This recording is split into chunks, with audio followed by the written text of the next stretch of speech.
Let's take a little look at how the Spitfire wheel braking works.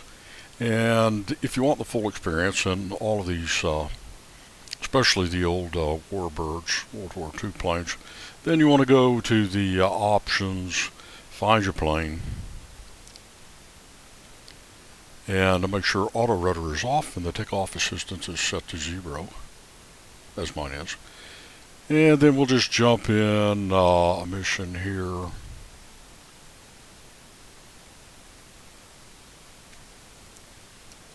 And we'll take a look at how the rudder pedals they just operate the rudder, but they will also operate the wheel braking in conjunction with the brake lever.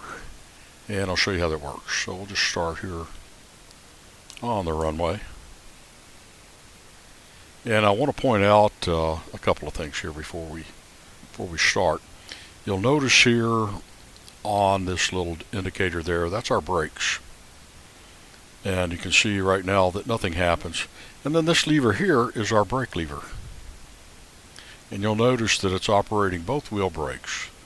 However, if I apply rudder and operate, you can see it operates one of the wheel brakes in varying degrees depending upon how much rudder pedal I have.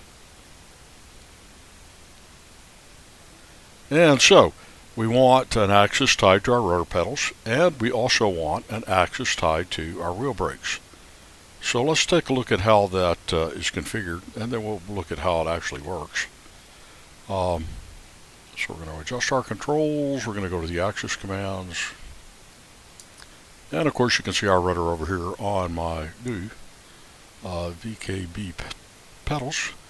And then I have wheel brakes. It's one axis, and so I don't have toe brakes on these, and even if I did, I couldn't apply them directly. I couldn't apply them both because it's only one axis. So what did I do here? Well, I have an axis on my Warthog. It replaced the little eraser head stick.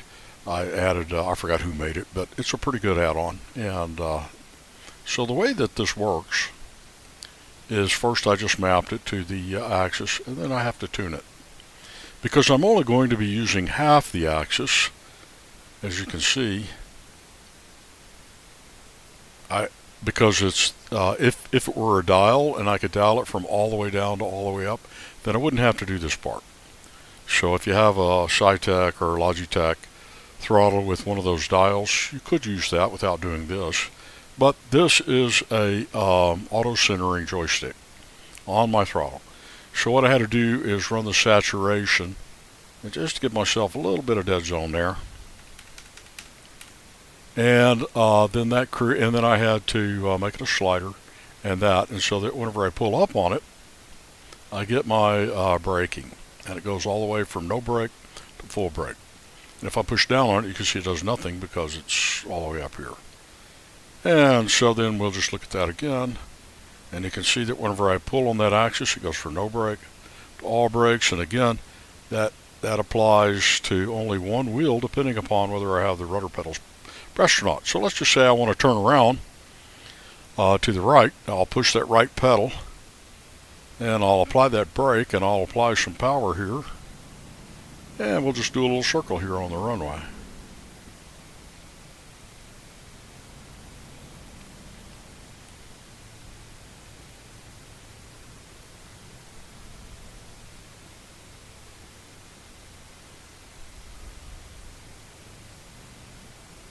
Alright, we'll get lined back up. And now, if I need to apply some brake to keep it on the runway as I take off, I just have to work this pedal as I also work my rudder pedals. And so let's just do that. Apply some power slowly here. Work those rudders. If I need to apply those toe brakes, I will. Apply a little more power. A little more power. Whoa! I think I hit the toe brakes, and I shouldn't have done that. Well, I need more practice, obviously, but that's how you do it.